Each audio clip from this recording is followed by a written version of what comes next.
La ciencia ficción tiene como que dos clasificaciones generales. Una es el hard sci-fi, el soft sci-fi, o sea, la ciencia ficción dura y la ciencia ficción blanda. La ciencia ficción dura, esto es nada más por geekear los términos, se basan mucho en el rigor científico y en las ciencias duras naturales.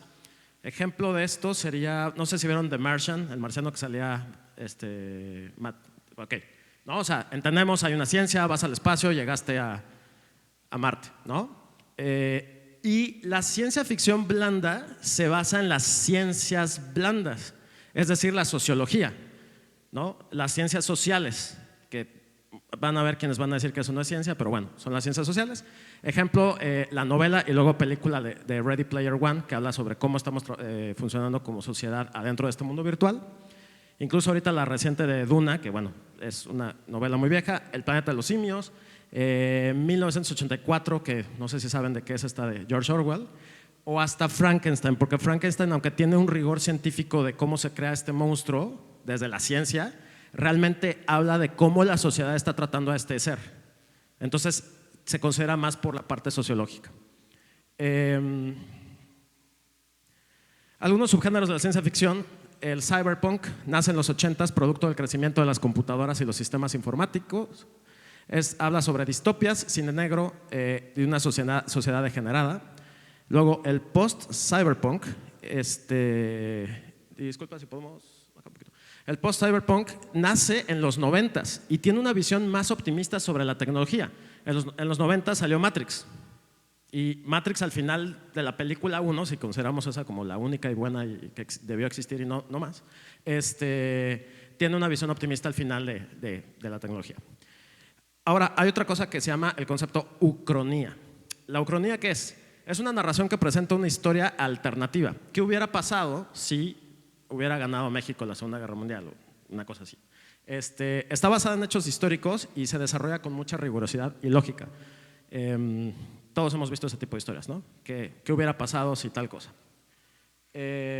Bueno, eso es la ciencia ficción. La fantasía. ¿De dónde viene este término que todos le decimos fantasía? Viene de los griegos, como todo. Se llamaba fantasos o fantaso.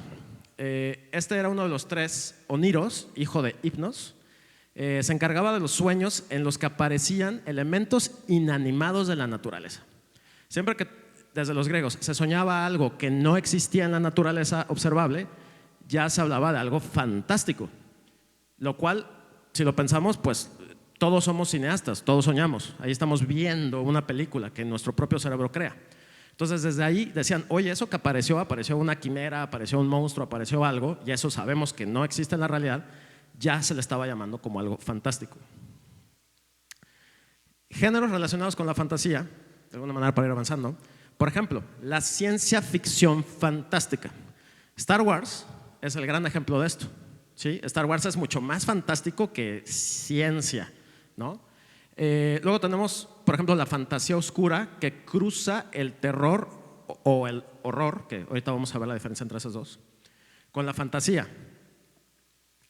Todas las películas de terror donde decimos que hay un monstruo, antes de decirle que es de terror, primero es fantástico, porque el monstruo es del género fantástico. El monstruo no existe en la realidad. Entonces el cruce de monstruo con terror es fantasía oscura. Tenemos la fantasía heroica, que es la mitología y la épica, ejemplo, El Señor de los Anillos. Y tenemos el realismo mágico, que es cuando lo irreal y extraño como parte de la cotidianidad. Muchas gracias. Tenemos cosas irreales o extrañas que son de lo más naturales. No sé si alguien ha leído a Murakami, por ejemplo. ¿Han oído de Murakami? Bueno, digamos que de repente sus personajes en sus novelas están así hablando en la cocina y de repente aparece un sapo gigante y está ahí tomando café. Y nadie reacciona como, no mames, un sapo gigante. Es algo normal. Entonces el realismo mágico tiene esos elementos y suele tener un contexto social o político en el que la pobreza y la dificultad de la vida es protagónica. Ahora, el terror. ¿De qué habla el terror y el horror? Pues habla del miedo, punto. O sea, podemos hablar, y en muchas películas mexicanas, por cierto, que son de terror porque hablan de la realidad de nuestro país, y entonces ya nada más por eso, por hablar de un miedo, ya es terror. ¿Qué es el miedo? ¿Qué es el miedo? No sé si se lo han preguntado, pero el miedo es hacer conciencia de peligros externos y prepararnos para afrontarlos. O sea, es algo biológico que tenemos cuando empezamos a sentir miedo. Es una respuesta biológica de supervivencia y conservación del individuo. No por nada, o sea, tenemos esta facultad dentro de nuestros químicos, de nuestra cabeza, para tener miedo. Nos paraliza para analizar las cosas y entonces poder avanzar. El problema es que a veces nos quedamos ahí quietecitos, congelados y no hacemos nada, pero para eso tenemos miedo. Y eso es algo muy humano, y como es algo muy humano, pues empezamos a escribir, a hacer literatura sobre ello y a hacer después películas. Ahora, cuando hablamos de terror y horror, muchos lo usamos como sinónimo, no lo son. Si lo escuchan muchas veces usado como sinónimo, pues sigan la corriente, pero el terror y el horror son opuestos entre sí. Dice una escritora que fue la pionera de las novelas góticas de terror, que el terror y el horror son tan opuestos entre sí que el primero, el terror, expande el alma y despierta las facultades dormidas hacia las esferas más altas de la existencia, pero el horror lo contrae, la congela y la aniquila por completo. En términos cristianos, esto quiere decir que en el terror algo puede o podría suceder, hay un peligro latente.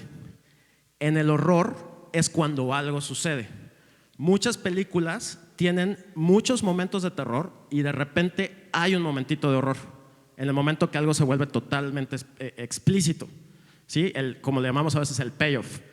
Todo el tiempo te tienen en suspenso, algo puede estar pasando. Entonces el terror es ese peligro latente. Y hay películas o novelas que no pasan al horror. Y en el momento que algo pasa, explícito, sale Freddy Krueger, sale el asesino de Scream, lo que quieran, y explícitamente estamos viendo hay una trituradora y un slasher, ya estamos en el horror. De hecho, hay películas y géneros que, ahorita lo dije, se les llama slasher porque son completamente horror, hasta lo mezclan con comedia.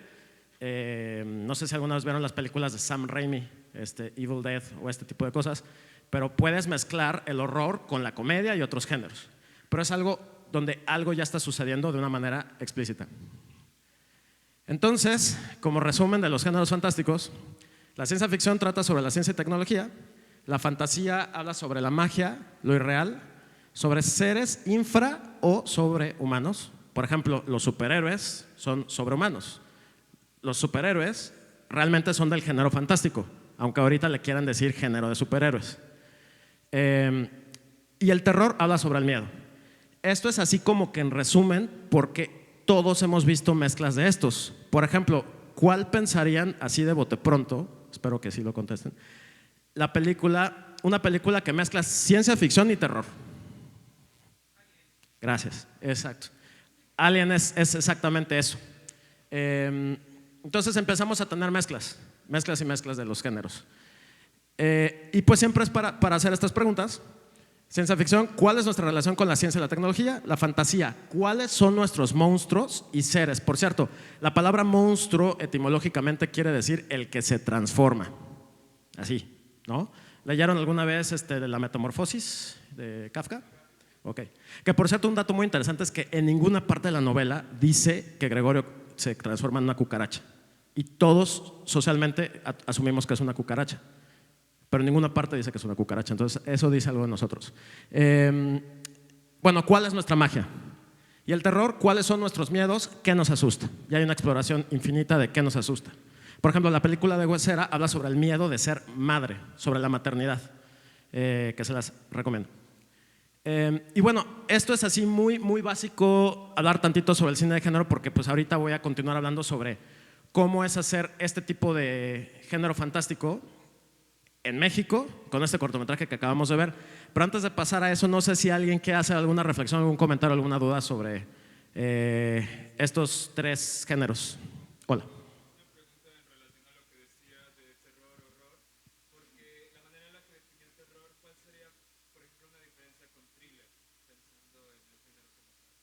El thriller también está asociado con cuestiones muy psicológicas, que, a ver, el terror por per se ya es pero en el terror puedes manifestar de una manera física, externa, por ejemplo en un monstruo, por ejemplo en una bomba que vemos abajo del asiento, que yo, audiencia y director, pero tu personaje no lo ves, y me muestra la cámara que abajo de tu asiento hay una bomba. Eso también sería thriller, pero también sería terror, dependiendo de cómo se lleve. El tema con el thriller es que el thriller es 100% psicológico. Siempre. O sea, el thriller siempre va a ser sobre lo que puede pasar a nivel interno. No necesariamente, o sea, sí puede haberla, o sea, sí hace un overlap, pero el terror también tiene mucha cuestión latente sobre el suspenso, ¿sabes? O sea, sí están definitivamente mezclados. ¿Alguien tiene algún otro comentario aquí? ¿Nadie? ¿Algo? Bueno, ahora les voy a platicar un poquito sobre, aquí hay mucha iluminación, disculpen, sobre el cortometraje que acabamos de ver, Golem, que es ciencia ficción. A mí me encanta la ciencia ficción, como les decía hace rato, mi película favorita es 2001, Odisea en el espacio. Y me encantan todos estos géneros y me encanta todo el cine en general, pero tengo un especial amor por la ciencia ficción y me gustan mucho de estas historias, pues no necesariamente forzosamente de robots, sino de cómo estamos relacionados con nuestra tecnología, ¿no? con todo lo que hacemos los humanos. Entonces, les quiero platicar un poco de cómo nació esta idea y cómo pude ganarme un fondo nacional para hacer este cortometraje, porque aparte yo decía, casi no se hace este tipo de género en México, o sea, este tipo de cine casi no vemos. Veremos un poquito más de terror desde que era Kilómetro 31 y en los últimos años no sé si han visto que han salido un chorro de películas mexicanas que dicen el exorcismo de, y hay algún nombre y otro nombre y otro nombre y hay muchos exorcismos, pero son mexicanos. Pero hay terror, pero casi no vemos cine fantástico o de ciencia ficción. Por ejemplo, El laberinto del fauno no es mexicana, aunque la dirigió Guillermo del Toro. Es como si yo ahorita les viniera a decir que Golem lo hice en Veracruz. No lo hice en Veracruz y no es un cortometraje veracruzano, aunque yo soy veracruzano. Porque, por ejemplo, Guillermo del Toro ha hecho sus películas en España o en Estados Unidos, ¿no? Entonces, que digamos, cine fantástico ha habido poco en México. Sí hay, pero poco. ¿Por qué? Porque es complicado, porque es más caro, porque también la audiencia como que dice no lo voy a ver, está chafa. O sea, hay un círculo vicioso ahí con el consumo del cine de género en nuestro país, que de por sí todos nosotros ahorita que les pregunté de Huesera, que es una gran película, 1 o 2 personas levantaron la mano. Y es normal, pero en cambio quizás muchos de ustedes ya fueron a ver Scream 6. ¿Sí? Bueno, muy bien. Está bien. Muy bien, están en la escuela, eso es. Pero bueno, les voy a platicar. Golem yo tenía un poco la idea de hacer un proyecto que trabajara sobre la robótica y sobre, por cierto, robot viene del ruso y quiere decir obrero. Trabajar un poco los temas de la robótica, estuve un rato como empapada en esos temas y ya desde esa época algo que sobre todo el año pasado supongo que vimos o checaron es que ya hay estas inteligencias artificiales que les puedes escribir y te hacen un dibujo. ¿Lo han visto? ¿Se han visto que hay estos? Bueno, se acaba de disparar ese tema, pero yo hace unos años me preguntaba cómo va a ser en el futuro que quizás yo le pida a mi Alexa, oye, interprétame a Shakespeare. Un día se me ocurrió esa pregunta, ¿no? En vez de cuéntame un cuento, interprétame, como cuando yo como director le pido a un actor, interprétame con una intención, una escena dramática. Entonces esa fue la semillita de Golem. Ya de ahí fui desarrollando la idea, hice un guión y me gustó tanto el guión que dije, bueno, aquí creo que tengo dinamita, tengo una muy buena historia, voy a hacer este cortometraje, ¿no? Aquí les empiezo a platicar un poco de cómo trabajo yo y de alguna manera les comparto esto, que no necesariamente si no se van a dedicar al cine, aún así esta metodología les puede funcionar. Hagan de cuenta que yo ya llevo muchos años de trabajar para hacer cine, publicidad y otros proyectos y siempre lo que hacemos es algo que le llamamos visualización. Una vez que no solamente tienes tu guión, pero vas a trabajar con más personas, tienes que hacer una presentación visual, primero que nada para ti, visual, sonora, con referencias, porque si todo te lo quedas aquí en la cabeza y creo que va por aquí, o creo que va por acá, o creo que va por allá, son palabras en el viento. Pero si te fuerzas a bajar tus ideas a una presentación, que pienses que se lo vas a presentar a otro ser humano, pues ese ser humano va a tener que entenderte. Y al tener que entenderte, tú te estás forzando a ti mismo de aclarar tus ideas. Simplemente imaginen que van a aplicar una convocatoria y les dice, ¿cómo te imaginas la cámara de tu corto? ¿Moviéndose o estática? Ya de entrada no puedes decir que ambas, ¿no? Tienes que tener una postura. Entonces, al forzarte a ir visualizando cosas, tú mismo vas resolviendo dudas que tú vas a tener. Y esta metodología aplica para si van a hacer un evento, si van a poner, bueno, sé que el color de la náhuatl es naranja, pero síganme mi ejemplo. Si vas a poner naranja o vas a poner verde, o si te tienes que estar preguntando cosas, ¿cómo voy a hacer esto? ¿Cómo va a ser el diseño de un escenario? ¿Cómo voy a hacer una canción? ¿Cómo voy a hacer? ¿No? Para todas las áreas, ¿no? Todos hemos hecho presentaciones. Bueno, aquí evidentemente se entiende perfectamente, este es el guión. Pero bueno, hice un guión, lo tenía en mi presentación y empecé para mí, primero que nada, a desglosar todas las cosas que un director tiene que pensar de un proyecto cinematográfico. De nuevo, todo esto era para mí. Entonces, tenía desde el talento, o sea, el casting, el vestuario, cómo va a ser el maquillaje, cómo va a ser. Empecé a ir trabajando cosa por cosa y empecé a trabajar, aquí casi no se entiende, pero empecé a trabajar un texto para mí de por qué estoy haciendo esto. Es muy válido que todos digamos, tengo una idea y quiero hacerla porque quiero hacerla, sí, pero siempre y sobre todo, si empiezan a pedirle, si se van a dedicar al cine en este país, van a tener que pedir fondos al gobierno, a fuerzas. Incluso cuando le pidas fondos a privados, por más dinero que tenga tu papá, el cine es tan caro que vas a necesitar más billetes. Y entonces todos te van a preguntar, ¿por qué quieres hacer esto? Entonces primero, ya de entrada, tienes que empezar a pensar en por qué realmente algo que podría ser muy de impulso, todavía no has aclarado y no has entendido que para ti puede tener que ver con una conexión de cuando eras niño con tu padre. O sea, siempre les encantan esas historias, tu historia personal de por qué quieres hacer algo, ¿no? Entonces empecé yo a trabajar un texto para mí porque sabía que iba a llegar el momento en el que iba a tener que empezar a decir este choro. ¿Te lo creas o no? Y sí, te lo vas a terminar creyendo, pero tienes que empezar a trabajar este choro de por qué estás haciendo lo que estás haciendo. Empecé a estructurar, aquí pues casi no se nota, pero como que los 3 actos de la historia de mi cortometraje, y empecé a tener como referencias de qué quería hacer para mi robot. En este caso, y como vimos ahorita en el cortometraje, yo ya sabía que quería un feeling como de un traje. Este personaje se llama María, viene de una película que se llama Metrópolis. Está por cumplir 100 años esta película. Pero desde esas épocas que veíamos ese tipo de cine, que ya era ciencia ficción, habían trajes. De hecho, si se acuerdan de C-3PO, por ejemplo, en Star Wars, hay un actor adentro de ese robot. Entonces, a mí me gusta mucho ese feeling táctil de que está ahí en vivo un personaje, y no como hoy ya se hace mucho que todo está hecho por computadora, que aparte eso es muy caro. Entonces yo ya sabía que de entrada quería hacer un robot que fuera un traje. Lo que acabamos de ver en el cortometraje era un traje. Y por otro lado ya sabía que como iba a ser un actor, quería que tuviera un rostro con emojis, muchísimas referencias que hemos visto en los últimos 10, 15, 20 años con robots. Yo ya sabía que quería que tuviera un rostro con caras y emoticons de cómo iba a actuar. Empecé a tener mis referencias. No sabía si, en ese momento, no sabía si el traje y el robot iba a ser más tirándole a este tipo de estética, o empecé a encontrar otras referencias o a este tipo de estética, que esto ya está más como de robot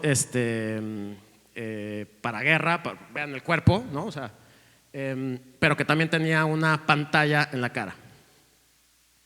Y empecé a tener otras referencias, ¿no? Esto es una serie de comedia con ciencia ficción medio reciente, que la creó el de Family Guy.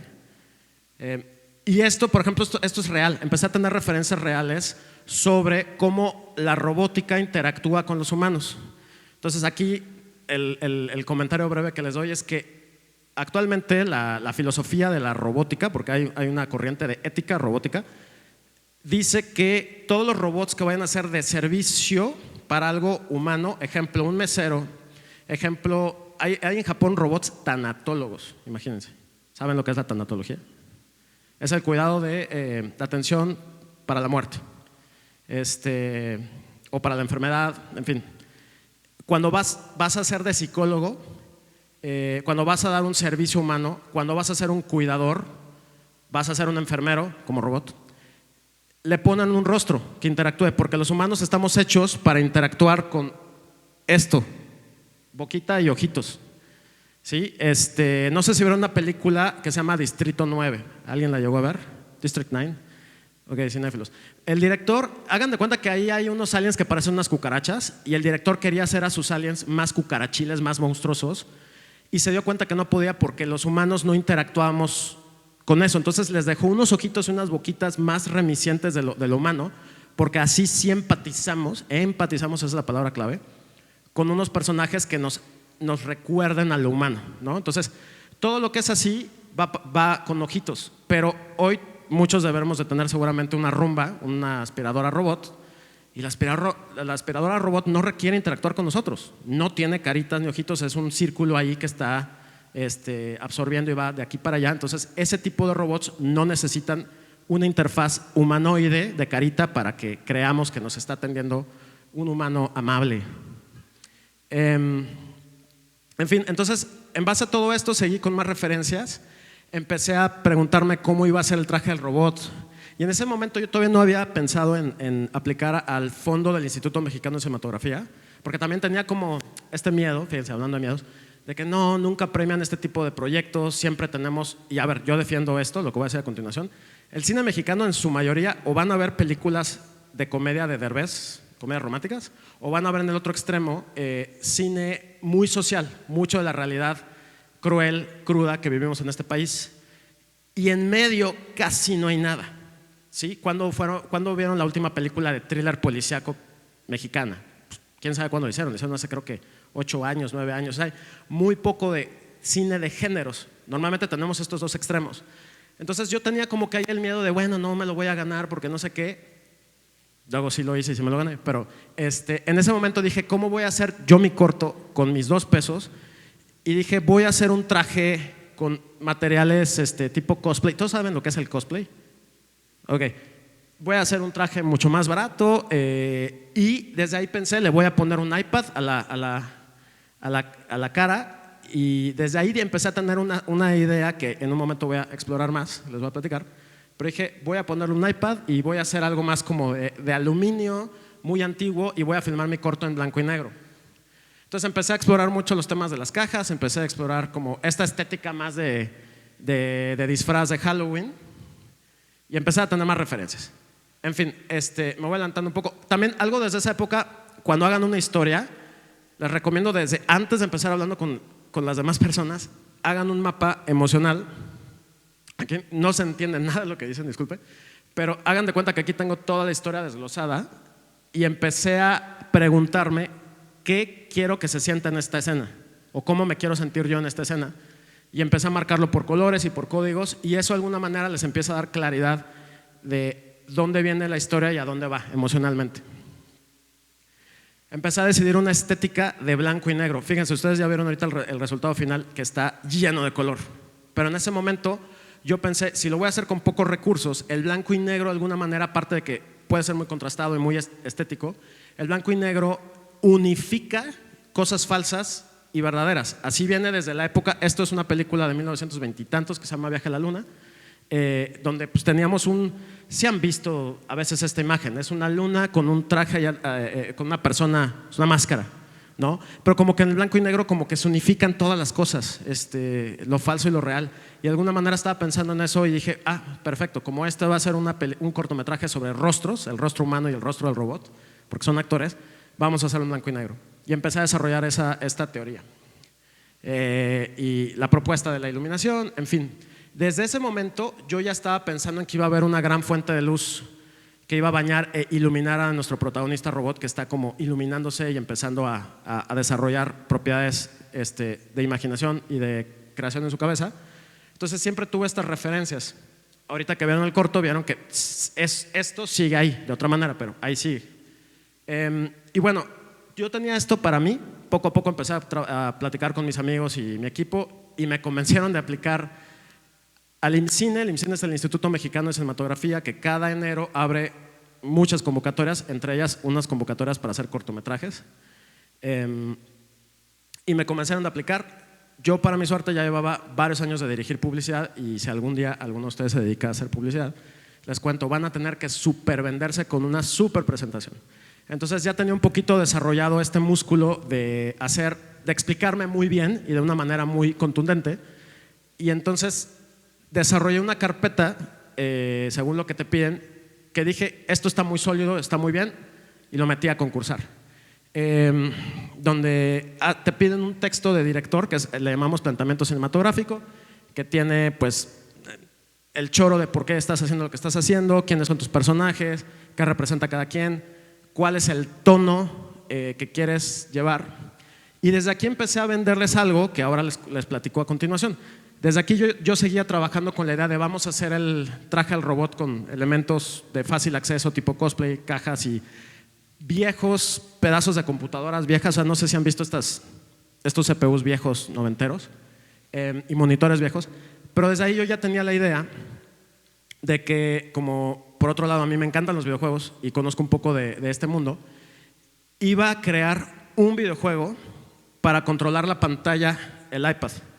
Como tengo amigos que se dedican un poco a esto del desarrollo, se me ocurrió la idea de qué pasa si por Bluetooth, con un control, digan, del Xbox, lo conectas al iPad y creamos una aplicación donde a través de los botoncitos, hola, ¿cómo estás? Hablamos en sílabas, ¿no?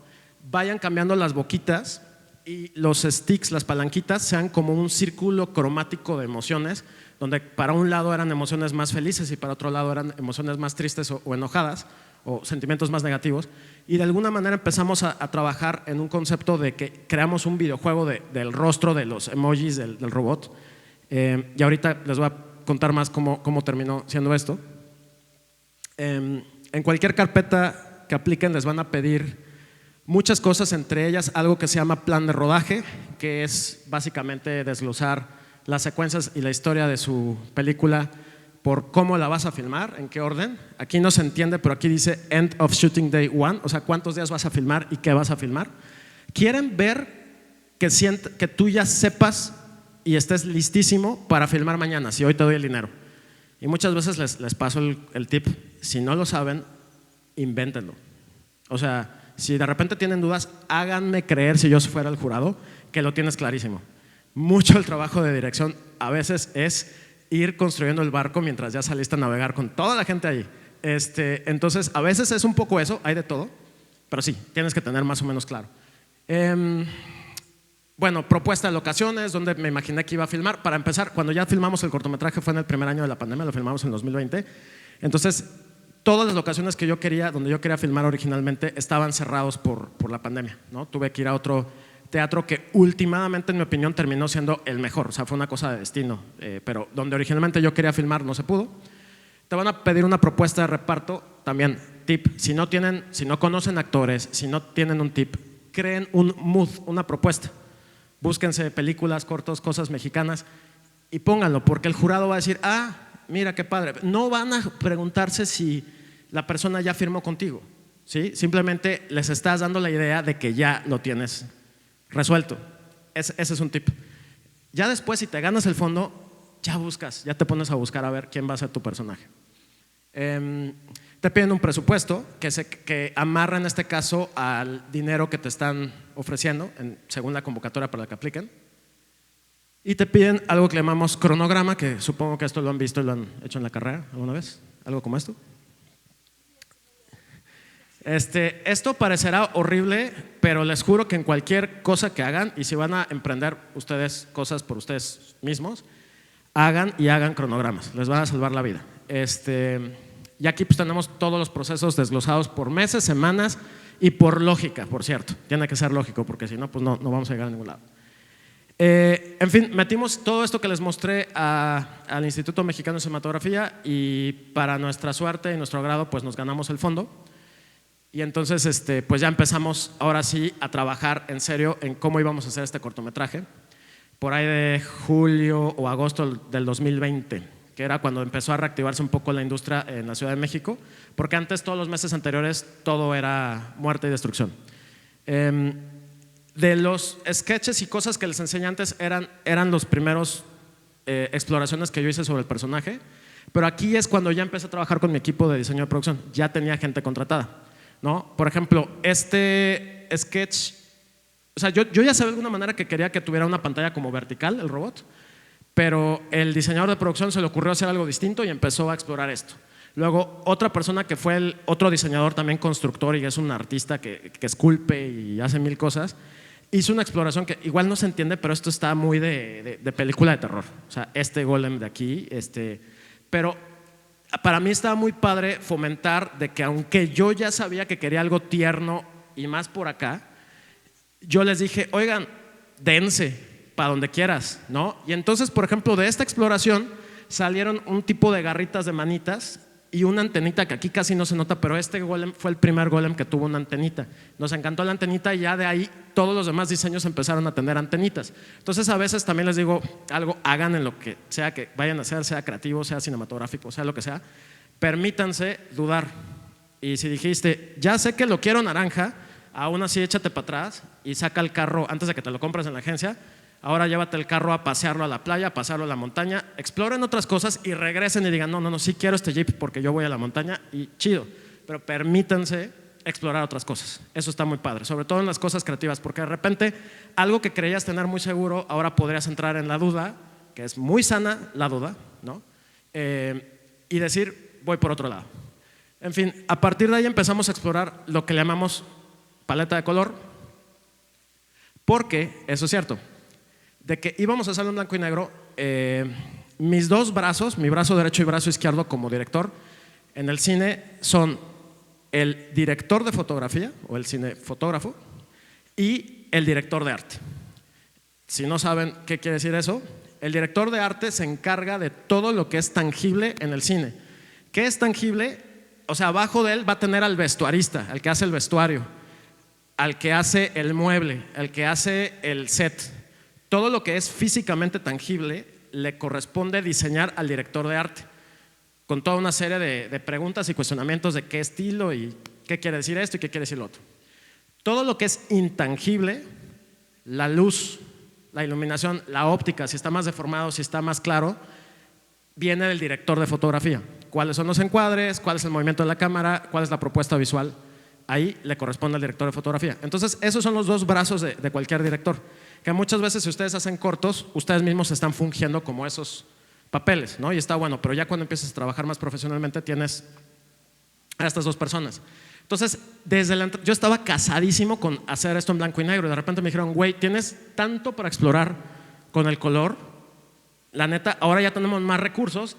En un primer momento lo pensaste en blanco y negro por razones de recursos también, pero ahora ya tenemos más recursos, vamos a hacerlo más chido y vámonos al color, y me convencieron. Entonces empezamos a explorar el extremo opuesto. Yo venía de justificar el blanco y negro y me pasé al color y empezamos a explorar cuál iba a ser la paleta de colores y por qué, ¿no? Que siempre hay que busquen sobre psicología de color y todo esto, porque no voy a andar ahorita en esos temas, pero lo decidimos. Empezamos a hacer sketches, empezamos a ir avanzando un poquito más. Ya cuando dijimos va a haber color, empezamos a preguntarnos cuál era el color base Illuminati, ¿no? de la iluminación, que por ejemplo el personaje de la actriz iba a tener algo amarillo y al final la iluminación iba a ser ámbar amarillosa.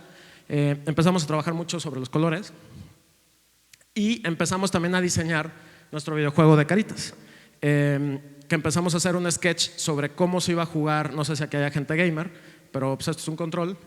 Y empezamos a definir que los botones de arriba del control iban a controlar la parte de abajo, las bocas, porque todos estamos hablando en sílabas y de alguna manera, incluso sin pensarlo, si piensan rítmicamente como si fuera batería, hola, ¿cómo estás? No tienes que atinarle perfectamente a qué carita, casi, no sé si se nota, pero aquí hay una raya, un círculo más y más grande, ¿no? Hicimos 4 boquitas distintas y con esas el robot iba a hablar, saben que estos controles tienen 4 botones aquí arriba. Entonces esos controles, esos botones iban a hacer esto y todo lo demás era un sistema un poco más complejo sobre las emociones. Y resulta que conseguimos a una actriz, bueno, un chique no binario, que es super gamer, trabaja un chingo en teatro, le encantó el proyecto. Originalmente, de hecho, esa actriz iba a ser la que iba a estar adentro del traje.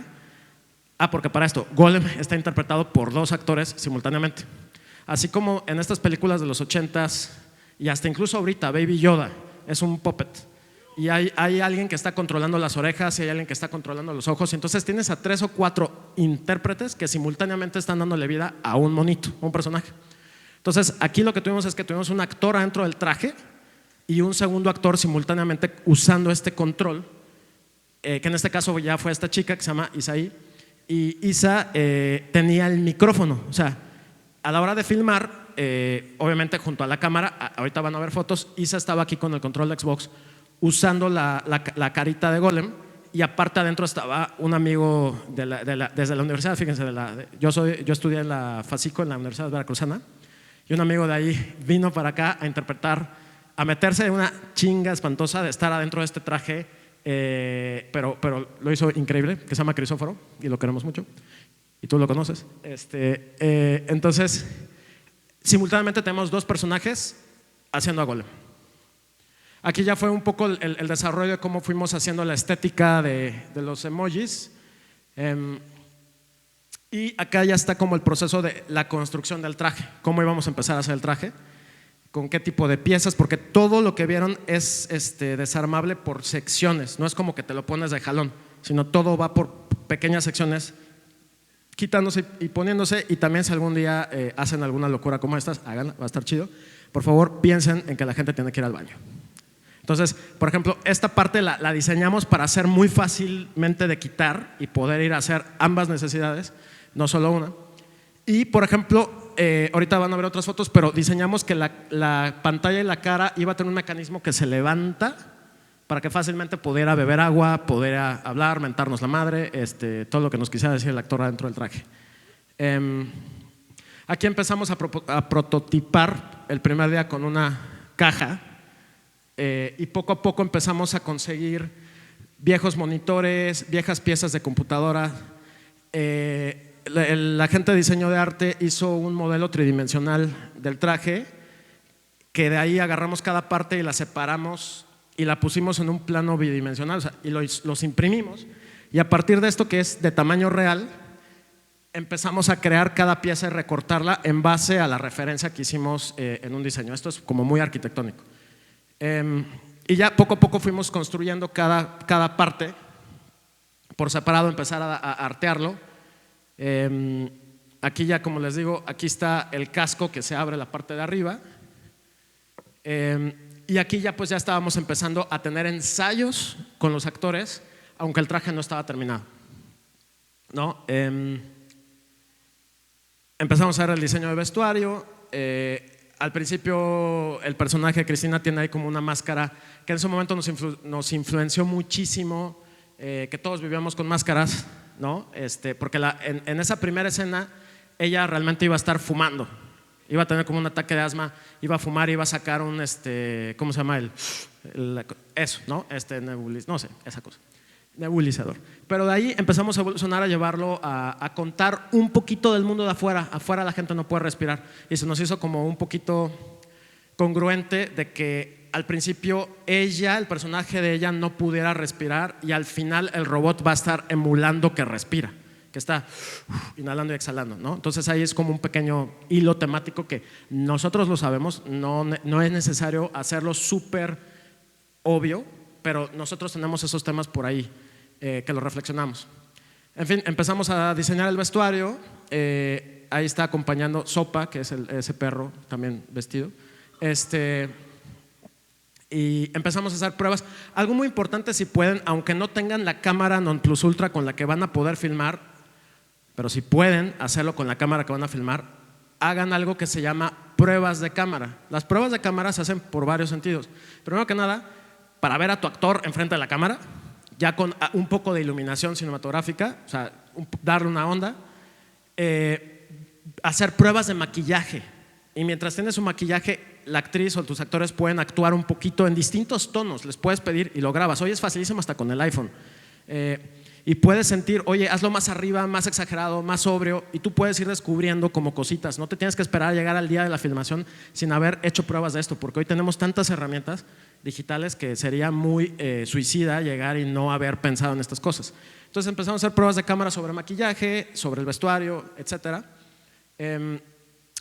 Hicimos obviamente lo que teníamos, recursos tan apretados que tuvimos que súper storyboardear todo. Hay cineastas que no hacen storyboard, y está bien, funciona para algunos proyectos, pero para este en particular, que hay pocos recursos y poco tiempo, y hay una persona metida en un traje, tuve yo que pensar toma por toma y la lógica de cómo íbamos a filmarlo. Por ejemplo, está esta escena en la que Cristina como que está imaginando que la latigan y se cae, el robot se preocupa y sube al escenario para preguntarle, ¿estás bien? Filmar al robot subiendo escaleras era imposible por nuestro traje, era imposible, no podía llegar hasta acá. Entonces iba a ver muy mal y dijimos, no, pues vamos a cortar para otro lado y ya que esté arriba. O sea, empiezas a pensar en esa lógica porque si no, no hay de otro. Entonces esto viene gracias a hacer la visualización del storyboard, pensar cada plano, irlo dibujando cuadrito a cuadrito a cuadrito. Y ya llegamos al día del rodaje, sobrevivimos gracias a los dioses todo el crew sin que nos diera COVID. Justo filmamos en diciembre y ya en enero de 2021 a todo el mundo le empezó a dar COVID, pero ya, estaba más leve. Estas son algunas fotos del rodaje. Por ejemplo, aquí, de nuevo, con muy poca calidad, pero aquí está Isa fuera de la toma. Aquí estoy yo con mi fotógrafo con la cámara. No sé si han visto estos rielecitos, les llamamos dolly, que es para mover la cámara. Entonces aquí está abajo tirada con el control de Xbox para que pueda controlar el rostro. Que también acá lo ven, es lo mismo. Isa está por acá y aquí están actuando ellos. Ahí está nuestro caballero de las cruzadas, que es Crisóforo, sin el casco. Este es Isa. Y bueno, constantemente le tuvimos que dar durante el rodaje mantenimiento al traje, ¿no? A cada rato habían cosas de que se salía un cable, se salía algo y había que darle mantenimiento. Y esto pasa hasta en las producciones hollywoodenses más caras. O sea, siempre que hay trajes o hasta vestuario, hay que estarle dando mantenimiento. Pasan cosas, los humanos cometemos errores, eso es natural. Si ustedes, por ejemplo, algún día hacen, no sé, una historia donde vaya a salir mucho un mismo vestuario, aunque sea un cortometraje, traten de tener uno de repuesto. Nunca saben cuándo va a cruzar el actor con un gancho que estaba fuera de la pared y le jaló el saco y ya no tiene saco. Ya estabas a la mitad de la filmación. Entonces hay que prevenir algunas cosas que sabes que van a pasar. En fin, aquí hay más escenas de cómo estuvimos filmando. Por ejemplo, este de pelo verde, Joker, es el asistente de dirección. No sé si saben lo que hace un primer asistente de dirección en el cine, pero básicamente es como un capataz en un rancho. Es el que está administrando la logística de todos los departamentos que estén en tiempo. Y él va llevando el control. Aquí pues no se nota, pero tenemos impreso todo el storyboard. Él es la persona que hace el plan de rodaje y entonces cada vez que filmamos una toma y que ya yo digo como director, ya quedó, vamos a la que sigue, él tacha, ¿no? Y dice, esta ya está, porque visualmente a veces quieres venir a ver la película en el cuenteo, ¿no? Que tengas fácilmente accesible cómo va a ser todo, porque créanme, aunque tú te sabes tu película, en el momento de filmarla está pasando tantas cosas que de repente dices, puta, esto era así o era así. Entonces llegar y tener algo que rápidamente puedas decir, era así, les ayuda. Si no pueden hacer esto, están filmando algo donde se están moviendo y moviendo y moviendo, pues por lo menos traigan en un iPad, en un PDF o en una libreta. Yo todavía me encanta imprimir las cosas, gastar papel y matar a los árboles, y de alguna manera tengo ahí engargolado las cosas y puedo ir como viendo para mí todo mi trabajo ahí de preparación. Aquí estamos haciendo la prueba del efecto especial de que le sale el humo, porque tuvimos que meterle una máquina dentro al robot.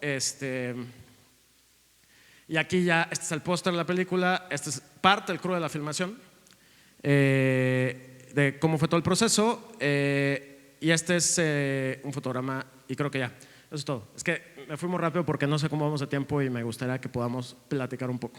Pero bueno, eso es más o menos cómo hicimos este cortometraje y espero que les haya gustado. Y ahora sí me gustaría que platiquemos. Así.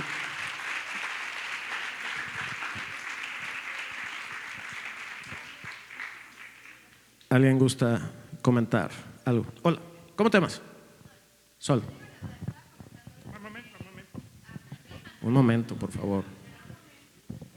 Ok, lo de quién estaba interpretando al robot era un actor dentro del traje y alguien estaba manejando con el control de Xbox, ¿no? Pero la voz como tal, el audio, iban como, ¿está sobrepuesto? ¿Lo grabaron después? ¿O quién estaba hablando? Allá, Isa, que está controlando el títere de la cara, sí, con el control de Xbox, estaba microfoneada ella. Y entonces de ella, y no del robot enfrente de la cámara, frente a la actriz, sino Isa por acá. Hola Cristina, no sé qué, tiene eso. Y de ese canal de audio, de eso que grabamos, ya en la postproducción lo robotizamos. Pero es literalmente su acting. No llegamos a hacer doblaje porque ella sabía cómo va a oprimir los botones, ¿no? Entonces de alguna manera iba en sync. Y algo que a mí yo quería, porque en el proceso de preproducción, de hecho, trataron de convencerme de lo contrario. Hubieron personas que dijeron, oye, hagamos la cara en VFX, en postproducción, que no solo iba a ser más caro, pero me dicen, es que vas a poder controlar como tú quieras. Y dije, no quiero, güey. Entiende que esto trata sobre la interpretación, sobre la actuación, y me encanta, conceptualmente me encanta que a la hora yo de la edición tenga distintas tomas del acting del robot, como con los demás actores, como con cualquier actor. O sea, el robot es un actor más y yo tengo que decidir a qué acting le doy más preferencia como alguien más. Entonces quería que las cosas fueran en el momento ahí, ¿no? Porque sí tuvimos aunque todo estaba muy preparado, tuvimos un poco de rango de improvisación allá adentro, porque ya veníamos con mucho ensayo entre los 3 actores, o sea, ella y los 2 que interpretan al robot, ya venían como relojito de que yo de repente, de hecho, le podía hablar al robot en vez de hablarle a los 2 por separado. Y le decía, Golem, quiero que hagas esto y no sé qué, qué tal si esto. Y ya los 2 estaban tan en sincronía, porque habíamos ensayado mucho, que pudimos hacer eso. Pero sí, en la lógica, pues sí estábamos grabando el audio acá, junto a la cámara. ¿Sí? No, pues wow, qué talento de la chica que estaba moviéndole. Muy gamer, juega mucho Call of Duty. Así.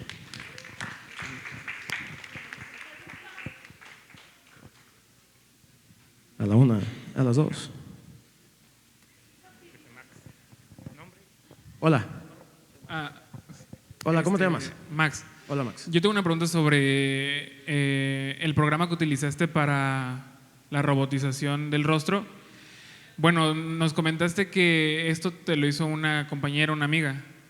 Más o menos, pero si hubiera habido como un tipo costo de producción, un costo de trabajo, ¿como cuánto crees que hubiera salido esto? Porque pues digo, la verdad, yo quedé muy impresionado con esto porque pues verdaderamente fue algo que sacaste en muy poco tiempo con lo que tenías a la mano verdaderamente, entonces pues, pero... Hablas de la app. De la app en particular. A ver, ahí fue un amigo que nos ayudó a programar en Unity, se llama, pero el diseño interactivo lo hicimos el director de arte y yo. O sea, la decisión creativa de cómo iba a funcionar este sistema lo hicimos nosotros. O sea, de entrada eso ya no es costo de otra persona, de oye, no sé cómo hacerle y resuélvelo, sino que todo este concepto lo creamos nosotros y llegamos a la lógica de, oye, así va a funcionar el videojuego. Entonces nada más fue alguien que ejecuta esto en un código. Entonces ya de entrada ya venía resuelto mucho. Luego el diseño de las caritas, o sea, gráfico hecho en Photoshop, píxel por píxel, también lo hicimos el director de arte y yo. Y vas a notar un patrón. Cuando hagas este tipo de cine o cualquier cine, tú eres el primero adelante y tienes que estar haciendo de más y de más y de más. A diferencia de un cine hollywoodense donde hay muchísimos recursos y alguien se puede sentar ahí a esperar a que todos los demás le hagan, aquí nosotros estábamos haciendo todo eso. Entonces ya de entrada ya no hay costo ahí. Costo de dinero, costo de tiempo de uno sí lo había, y en ese momento tuve la suerte y el privilegio de llevar años de dirigir publicidad, poder absorber un año entero pandémico de no trabajar y aparte dedicarme a mi bebé corto, ¿no? O sea, pero es sumado una cosa con la otra. Y entonces ya teniendo eso, que le dijimos, güey, es así, así, así, ejecútalo, realmente le pagamos un simbólico de, no me acuerdo si fueron como 20,000 pesos, pero un simbólico de ejecuta esto en código. Ahora, todo lo que te dije, ponle, pues si es un simbólico por a lo que cuestan las cosas. Ponle que un desarrollador de software para este concepto y para que aterrice a eso, pues ¿qué te va a cobrar? Pues depende a quién vas, depende de dónde estás, pero seguramente va a ser arriba de 100,000 pesos, porque los softwares, los sistemas pero aquí de nuevo pues hay amistades y hay eso. Entonces y también si hubiéramos tenido el tiempo, pues nos hubiéramos puesto a ver en el internet cómo hacer las cosas nosotros y lo hubiéramos terminado haciendo nosotros. Algo está tronando, pero ya. Pero bueno, hay tutoriales para todo, métete a YouTube. Así. Gracias.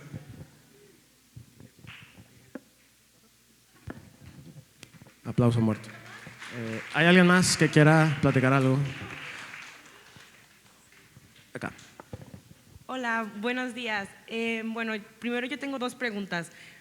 ¿Cuál fue su momento favorito de grabar todo este cortometraje y qué aprendizaje o qué experiencia te llevas de todo esto? Ok, ¿cuál fue mi momento favorito en la filmación? Mira, el momento favorito no fue en la filmación, ahorita te digo en la filmación, pero fue antes en la preproducción, en los ensayos, en el primer día, el primer momento que ya cobró vida todo.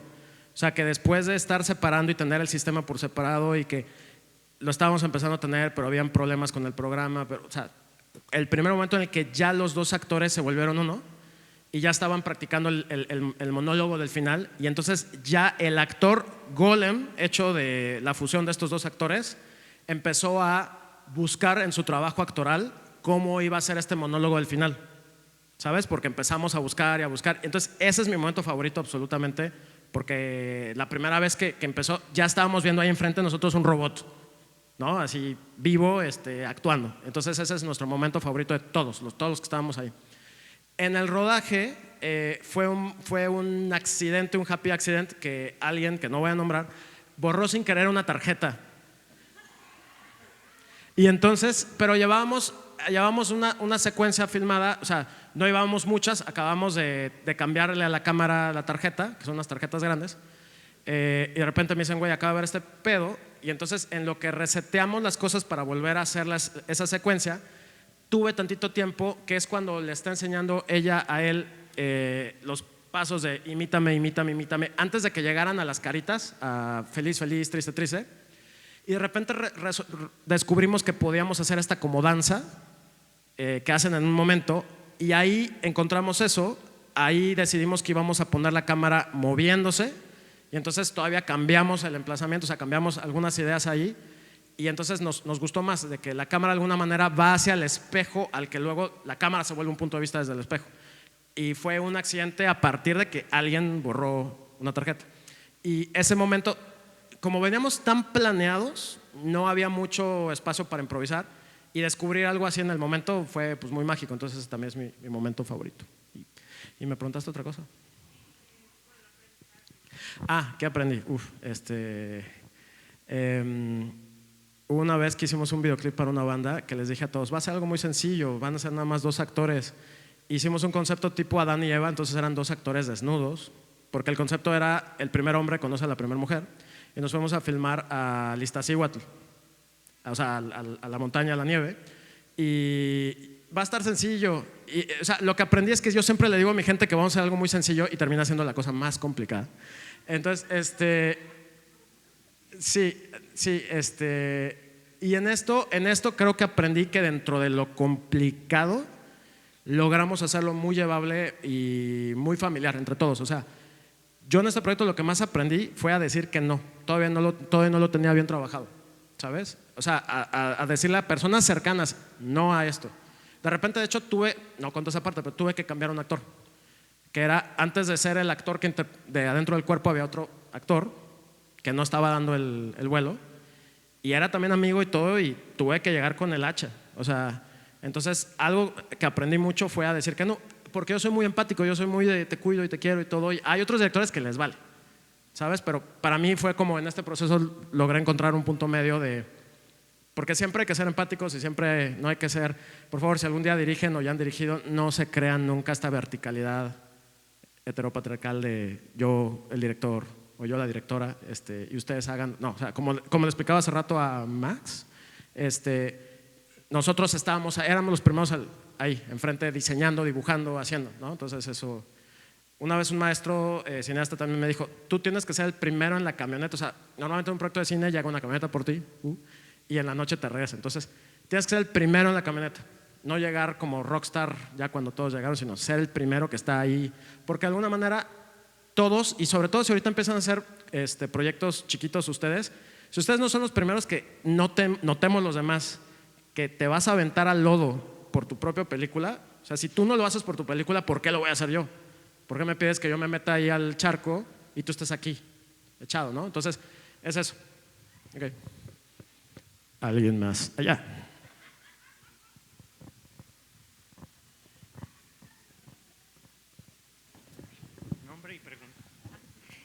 Hola. Hola, me llamo Natalia Mucho gusto. y tengo una pregunta. ¿Cómo fue el proceso de unificar tanto tu guión como el storyboard y como los días de filmaje que ya tenías? Ok, eso fíjate tiene que ver mucho también con el rol que decía hace rato, que es el primer asistente de dirección, sobre esa lógica. Pero primero, guión. Hay quienes escribimos pensando ya en la dirección y estás escribiendo pensando en cómo lo vas a dirigir, o sea, cómo vas a poner la cámara y todo. Yo en mis últimos, ya llevo varios años que trato de separar eso, ser yo escritor y luego yo director. Por ejemplo, ahorita estoy ya desarrollando mi largometraje y ahorita justamente estoy por aplicar en unos días a un fondo donde me piden una visualización como director y no me he preguntado a mí mismo cómo chingados voy a filmar la película que ya escribí, porque llevo 9 meses haciendo el guión y lo acabo de terminar. Entonces apenas voy a dar ese salto. O sea, obviamente sí tengo cosas en la cabeza, pero me parece mucho más sano separarlo, porque tú todavía como director llegas al texto y puedes reinterpretar y descubrir cosas y cambiarle al guión cosas ya en base a situaciones muy de la vida, de la locación, de cómo, o sea, tienes flexibilidad.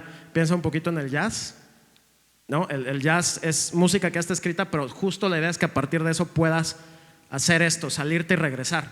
Entonces, eso es lo primero que te diría. A nivel unificar, ten tu historia, después vas haciendo jazz, ¿no? Como sea que vaya a ser tu proyecto. Y luego, a partir de ese jazz es que viene la planificación de las tomas. Se hace un listado ya de tomas de cómo el director quiere. Va a ser la cámara así, la cámara así.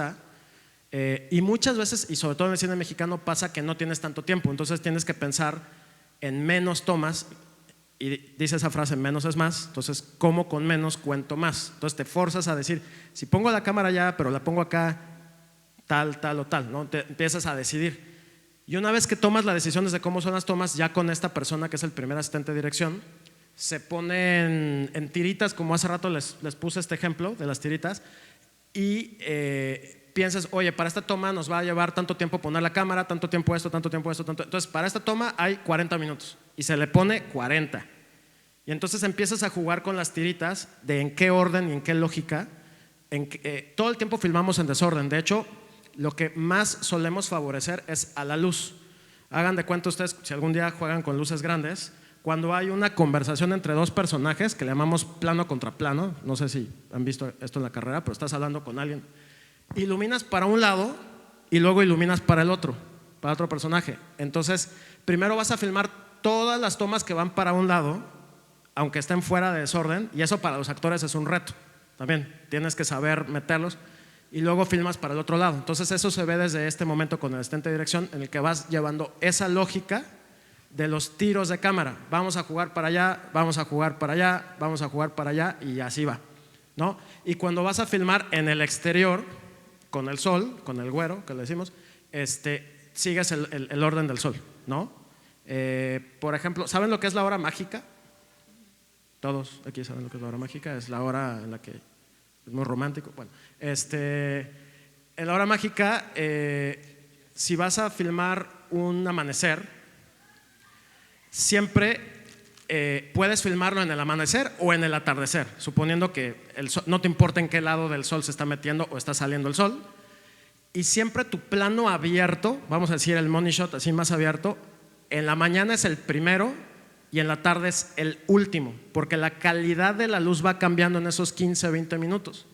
Entonces, si de repente vas a filmar planos cerrados, los vas filmando un poquito después de que está saliendo el sol, ¿sí? O sea, de ir al plano abierto, ¿no? Que es esa luz, y el sol ya se empieza a asomar más, y quieres filmar un plano cerrado, lo que le haces al lente es que le cierras más el diafragma para que deje de entrar tanta luz y asemejas el look que hubo hace 10 minutos. No sé si me estoy explicando. ¿Saben lo que es el diafragma en la óptica? Perfecto. Entonces hay truquitos que ya no sabemos, y en base a esos trucos siempre de fotografía es que vamos ordenando cómo vas a filmar toda la historia. Hay historias donde hay producciones donde hay mucho privilegio, es decir, mucho dinero, y dice el director, quiero que sea cronológicamente. Entonces gastas muchísimo más dinero porque los señores actores no pueden salirse y entrar, no, o sea, tiene que ir todo en ordencito, y entonces eso es mucho más caro, pero hay quienes lo hacen. Y ya, no sé si ya dije mucho. Sí, muchas gracias. ¿Alguien más? Acá. Hola Yo de tengo nuevo. la duda de cuánto duró la pre, o la otra vez, la pre, la post, bueno, la pre, la pro y la post, como en tiempo.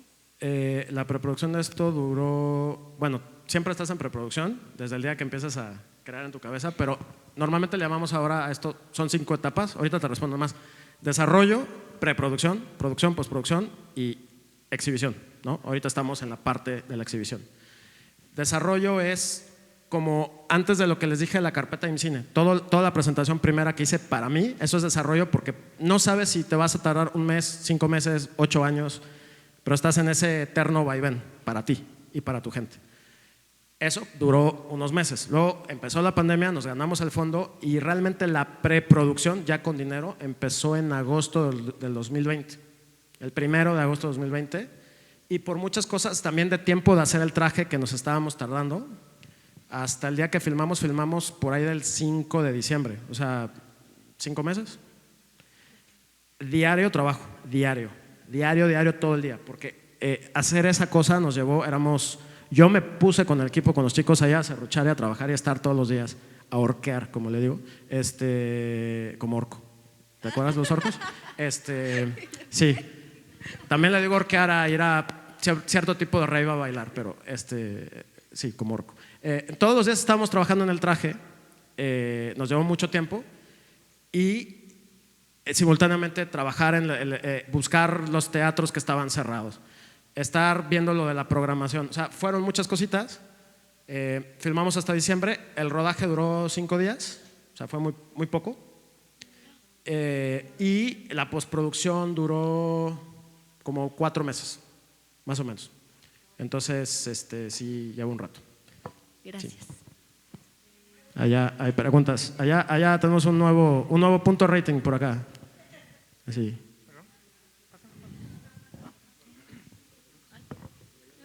Hola de nuevo. Vamos Hola, yo repitiendo. otra Va. Perdón. Yo tengo una pregunta sobre la post, justamente. Bueno, la mera verdad, el trabajo de iluminación que hizo fue muy chido. Y digo, fue parte del gaffer, ¿no? Pero ahora yo quiero saber cómo fue un poco de esta relación que tuviste con la iluminación en el momento, porque igual mencionaste sobre este baño de luz, que igual se mantiene.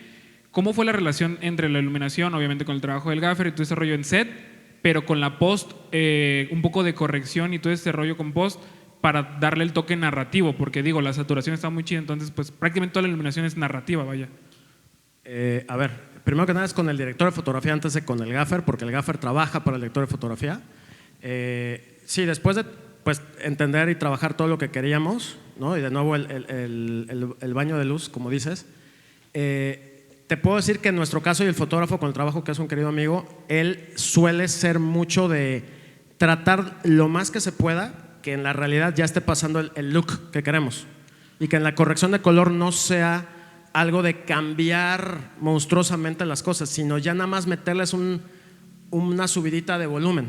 O sea, realmente en la corrección de color sí se hicieron varias cosas, pero fue para enfatizar más lo que ya venía del set.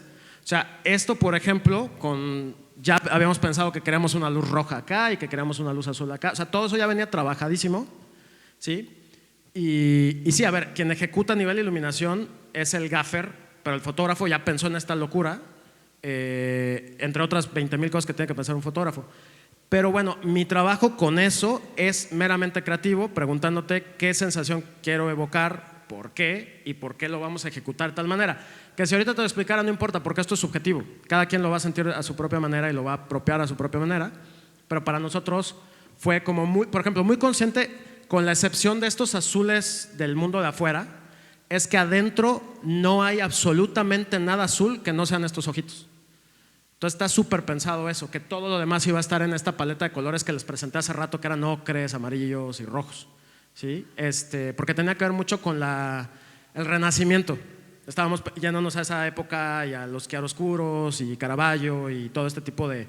Nosotros venimos de esas referencias y queríamos que el alma del robot y sus colores y sus ojitos fueran lo único azul eléctrico, que habíamos pensado también, porque hay muchos tipos de azul. Entonces, sí, eso viene desde antes y eso de hecho lo trabajo no solo con el fotógrafo, sino con el director de arte. O sea, entre los tres vamos como que peloteando eso.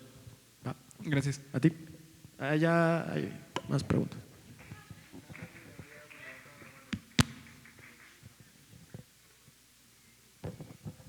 aquí dobleteando la chamba, claro, por supuesto. Ahorita te lo paso. Ahorita vamos para allá. Igual cuando llegue el micrófono a ti ya no vas a querer preguntar nada. Eso pasa. Ya se resolvió. Sí. Hola. Hola, buenos días. Por lo que había comentado, la grabación de su cortometraje fue durante la pandemia. ¿Usted tenía una idea antes de la pandemia de dónde grabarlo y si fue similar a lo que hizo ahorita? Sí fue similar. O sea, sí quería filmarlo en otro teatro, pero en la Ciudad de México, porque todos los teatros forman parte de no sé qué sindicato de teatros, por la pandemia todo estaba cerrado sí o sí, ¿no? No se podía acceder a eso. Entonces el teatro en el que terminamos filmando era privado, o sea, tuvimos que pagar muchísimo más para rentar esa locación. Y resultó que yo siempre me había imaginado originalmente que esa primera escena iba a ser afuera de un balcón. Hay teatros que justamente tienen ese tipo de balcón y encontramos uno que era justamente así. Entonces para nosotros fue todavía mejor en donde terminamos, pero fue un asunto un poco de suerte. Pero sí, como decía hace rato, vas haciendo jazz. O sea, a veces te imaginas una cosa y llegas y lo que conseguiste tiene la pared al revés y no la puedes mover, entonces tienes que cambiar tus tomas. Eso sí pasa, un poquito. Sí. Pero, bueno, por ejemplo, la pandemia sí fue, bueno, muy complicado para usted grabar su corto. O sea, ¿sí hubieron momentos muy complicados? ¿Como cuáles puede decir? A ver, gracias a muchos cuidados que tuvimos, es que de hecho cuando empezó la pandemia, yo años antes de ser director fui primer asistente director. Y aparte de lo que contaba hace rato de las tomas y de la lógica, el primer asistente de dirección se dedica a la seguridad. O sea, si alguien se cae, es culpa del asistente de dirección, porque tiene que saber que todo está funcionando como debe ser. Entonces, formaba parte de este gremio, formaba parte de este gremio y nos metieron a un grupo de WhatsApp gigante donde empezamos a crear los protocolos de seguridad para filmar con el COVID. Se creó todo un sistema hasta de pulseritas de quién puede estar acá y hacíamos pruebas COVID por lo menos una vez a la semana.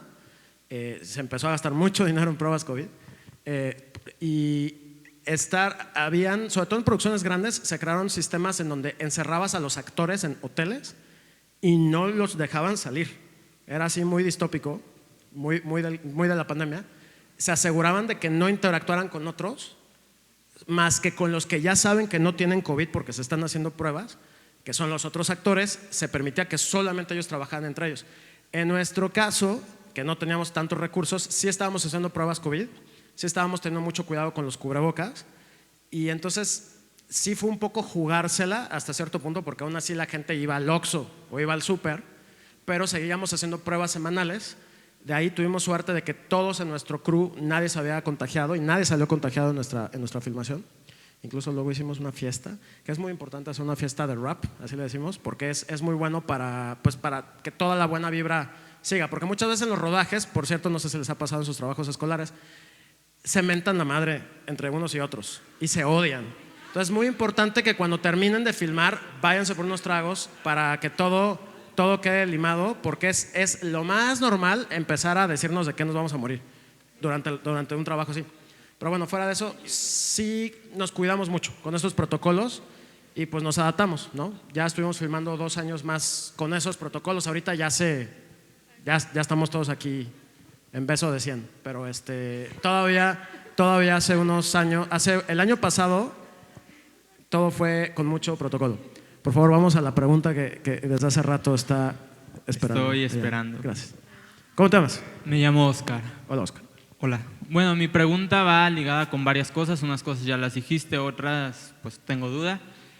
Me identifiqué mucho con esta parte de cuando eres como director, pero también eres el que agarra la cámara y grabas. Entonces pues llega un punto obviamente donde te tienes que separar y tienes que confiar en alguien que haga la fotografía. ¿Con qué seguridad o cómo tú llegas muy seguro al set de que tus planos y tus encuadres están tal cual como tú los visualizaste? Más allá del shooting y del storyboard. Sé que dijiste que haces pruebas de cámara, pero no sé si ahí como que en verdad te pongas a repasar plano por plano con el fotógrafo para asegurarte qué es lo que buscas, qué es lo que quieres, para que cuando llegues al set pues ya tengas toda la tranquilidad de dirigir a tu actor y la foto esté lista. Como decía hace rato, jazz. Es decir, primero que nada, empiezas a encontrar músicos con los que te gusta tocar, ¿no? Y hay buena vibra, está chido. Y entonces aunque quizás tú fuiste el compositor de la pieza y le dijiste al baterista va a ser así, no pasa nada si de repente el baterista interpreta algo un poquito distinto, ¿no? O sea, por usar la metáfora. Entonces, ¿qué quiero decir? Primero que nada, confías en todos, ¿no? Porque si no, tú los eliges, tú eres el director, ¿no? Tú eres el director. Si tienes a alguien en quien no confías, pues ya la cagaste ahí para empezar. Y luego es de que sí sigue existiendo esta jerarquía y esta verticalidad de que aunque otra persona está viendo estas cosas, tú tienes un monitor y tú autorizas si sí o si no. Entonces yo todavía puedo pararme y decir, oye, panea un poquito para acá y no me van a preguntar por qué, ¿no? Y todavía está chido tener como, vamos a llamarles argumentaciones, no discusiones, porque todavía yo con mi fotógrafo muchas veces tenemos eso, que él me dice, no, pero acá, y digo, no, yo digo que acá, y pasa, sí pasa, pero es como un niño chiquito, pero ya cuando encuentras a alguien que es como tu hermano en ese sentido, no hay problema, ¿no? Pero eso sí, yo siempre creo que aunque el cine es un arte colaborativo y entre todos podemos estar, oye, ¿qué tal si pasa tal cosa o tal cosa? El director es el último partecita del embudo, permite pasar o no pasar, ¿sabes? Dicen, por ejemplo, que en El Rey León, la de los 90s, la caricatura, no la cosa horrible remake, la patita que pone Simba encima de la huellota de Mufasa, ¿se acuerdan de esa escena? Se le ocurrió a un conserje de Disney y que lo escucharon, que llegó, oiga señor, que no estaría padre, ¿qué tal? Y esa idea vino de un conserje y ahí está. Y los de arriba lo escucharon y dijeron, no mames, está buenísimo y ahí está. No sé si es real esta historia, pero pensemos que sí. Así. Tengo una pregunta más, es sobre los actores. ¿Cómo llevas tu proceso con los actores? Sé que cada actor tiene su método, todo, pero ¿cómo haces que ellos empiecen a recibir la historia y que vayan por el camino que tú quieras para que den esta interpretación que buscas? Ok, no sé si has hecho teatro o te has metido a clases de teatro, pero si te interesa eso, hazlo. Aunque vayas a ser director, nada más para que tengas esa experiencia, porque si hablas desde sus procesos, primero que nada te ganas el respeto de ellos así. Porque si eres el director de llora, o sea, te van a decir los actores, no soy una licuadora, no tengo un botón 8 que la picas y ya estoy en el 8. Entonces cuando aprendes eso, ¿qué haces? Es que lo tallereas mucho, es tallerearlo y llevarlo de la mano, empezar a tener dinámicas de ensayo. Hay otra pregunta. Dinámicas de ensayos donde poco a poco entre todos vas descubriendo y van encontrando, y deja que las personas encuentren ellos. Tú atrás de tu cabeza, por ejemplo, algo que les enseñé arriba antes de tener actores es que yo ya tenía un mapa emocional. Yo ya tenía claro qué quería de cada escena, pero permitía que, oye, ¿qué tal si lo llevaste para allá o lo llevaste para allá? Y a partir de ahí tú mismo te vas interrogando si lo que tienes es lo que quieres o permites que otra cosa, de nuevo, eres un embudo, permites que otra actuación, otro tono, otra emoción entre. Y si no, simplemente lo pides. Oye, en vez de que estés molesta, quiero que estés triste. Y lo empiezas a trabajar, ¿no? Pero sí es como mucho estira y afloja. Ya, ahora sí, la última. Okay. Mencionaste los ensayos. ¿Qué tanto ensayas con ellos? También como para no quemar ciertas como sorpresas, emociones, todo para el set, para el día de la grabación. Eso es estilo. O sea, y depende de cada proyecto, porque hay proyectos donde está padrísimo. Tengo maestros que no ensayan. Llegan a filmar y les encanta esa primera toma llena de frescura y de espontaneidad, pero aparte construyeron un lenguaje cinematográfico donde la cámara se va a adaptar. Pero si construyes un lenguaje cinematográfico donde la cámara está estática y al actor se le ocurrió irse para allá, ¿sabes? Entonces tienen esa flexibilidad, eso es un estilo. En nuestro caso, que por razones de lógica de un traje, no, todo estaba súper controlado. Eso es lo que nos pedía este proyecto, entonces este es un proyecto que pidió muchísimo ensayo. Y entonces lo que tratamos es que en el ensayo descubramos esas cosas espontáneas. Y luego por ejemplo, la secuencia de feliz, feliz, triste, triste, las caritas que es un plano secuencia, que no cortamos, eso vino de muchas improvisaciones hasta que aterrizamos en una partitura de va a ser esto, esto, esto, esto, esto. Y cuando llegamos a filmar esa escena, parecería improvisada, pero no, o sea, ya estaba súper, súper planchada. Pero sí vino del juego. Eso sí, mira, esa es la palabra, juega. Eso sí, como puedas. ¿A ti? Rafa, señor. Si se puede saber. No. Bueno. Sí. ¿Cuánto salió, vale? El Instituto Mexicano de Cinematografía todavía hoy está dando para cortos, creo que 550,000 pesos. Y yo aparte le puse 200. más. Ok. Y esos son costos De cuates. con mucho paro, porque el promedio de una película mexicana de 90 minutos es de entre 20 y 30 millones de pesos mexicanos. Estos fueron 15 minutos de cortometraje que los hicimos con menos de 1 millón de pesos. Entonces, es como, véanlo a nivel de escala. Hoy hacen un corto con, ¿qué se gastan? 5,000, 10,000, 20,000 pesos y se hacen fondeos. Si un día quieren hacer un corto un poquito mejor, hagan una fondeadora y seguramente llegan sin problemas a 100,000 pesos o más, pero todo el mundo te está haciendo paro, ¿no? Y así se va escalando. Entonces, ahorita que yo ya voy a empezar lo de mi primer largometraje, estoy tratando de sí pagarle a la gente lo que vale, pero también encontrar un punto medio de amiguismo, etcétera. Pero bueno. No fue la última. Hablando del presupuesto, todo esto así, ¿cómo tú elegiste a tu productor o cómo fue esta búsqueda con el productor? ¿Tú lo buscaste, él te buscó? Y también, ¿qué características buscas en alguien que quiera producir tu proyecto? Porque pues también, Okay. cada quien tiene su manera.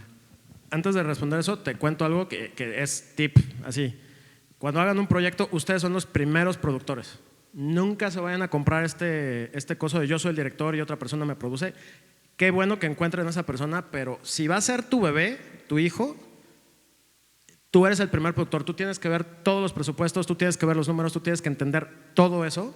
O sea, sí les recomiendo que se metan a todas las áreas de repente. Yo tuve justamente esa formación, pasé por todos los departamentos. Porque hasta en un corto, con paros, la gente no puede estar al 100 como tú.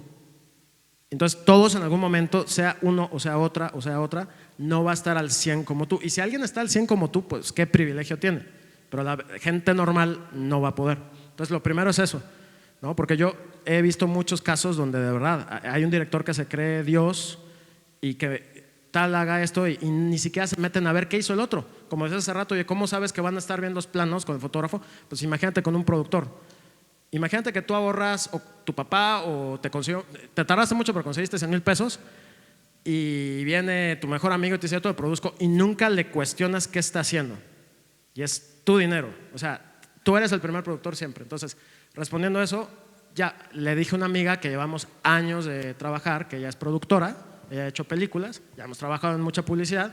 Y le dije, oye, quiero que tú me produzcas esto, pero yo siempre estaba viendo eso, nada más que ella ejecutaba más esa parte, pero de hecho, porque yo me gané este fondo ante los ojos del gobierno y de las licitaciones y de los auditores, yo era quien respondía a los números, yo era quien firmaba todas estas cosas, entonces yo seguía siendo productor ahí, ¿ok? Ya, a ti. Allá atrás, allá hay una. Oli. Hola. Bueno, Valeria, una pregunta, no sé si me la vaya a poder responder, pero ¿cuál fue el proceso para que los dos actores que interpretan al robot estuvieran tan compenetrados? Porque comentó que en un momento pues ya era de los dos eran como uno. ¿Cómo fue el proceso para lograr eso? Sí, hicimos un sistema de ensayos que yo ya lo había hecho. Años antes hice un cortometraje donde uno de los actores era un chico con síndrome de Down. Entonces también fue como mucho a enseñarle a jugar. Entonces hay una dinámica actoral que se llama espejo, justamente como aquí hacen el espejo. Entonces mucho de eso fue el ensayo, porque el actor adentro del traje de Golem tiene adentro, de hecho eso creo que no se los conté, pero viene en una toma que tengo por ahí del diseño, adentro hay un iPad mini viendo hacia afuera y el traje tiene aquí unas como bolitas y una es un lente, es el lente de adentro hay un iPad mini y entonces el actor adentro, porque no se habían preguntado cómo ve ese güey para afuera, entonces tiene aquí adentro una pantalla que de hecho hagan de cuenta que el lente quedaba aquí, entonces todos estamos viendo así, pero él tuvo que aprender a ver así, o sea, saber que lo que está viendo no está aquí, sino está acá. ¿Sabes? Entonces, ya que se acostumbró a eso, hicimos una dinámica en la que él podía ver a Claudia, la actriz, y entonces Claudia empezaba con Crisóforo, que es el actor adentro del robot, a sonreír. Entonces, si Claudia sonreía, Crisóforo sabía que Isa, quien tiene el control, está poniendo felicidad. porque todos éramos espejo. Y empezamos a hacer dinámicas de que Crisóforo encontrara en su cuerpo de robot para arriba, feliz, para abajo, triste, y empezamos a hacer mucho esta dinámica de triángulo, donde aunque no se podían ver ellos, el puente entre ellos dos era ella. ¿Ok? Y con ella empezaron a encontrar como todas esas emociones hasta el punto en el que ya más o menos sabían por dónde iban las cosas. Ya. Gracias. Y otra pregunta. Sí. ¿Por qué se llama así el robot? Golem. Hay un mito judío del golem que ya se ha adaptado a muchas historias, donde un rabino a un ser de barro le da poder, le da, depende de cuál versión leas, creatividad, le da fuerza, le da poderes, y hay un peligro latente porque primero lo usa para que le haga trabajos, muy como con los robots, y luego el golem termina destruyendo la aldea de alguna manera. Entonces ya ahí estaba implícito un poquito para dónde iban estas cosas en la historia. Y ya, eso. Gracias. A ti.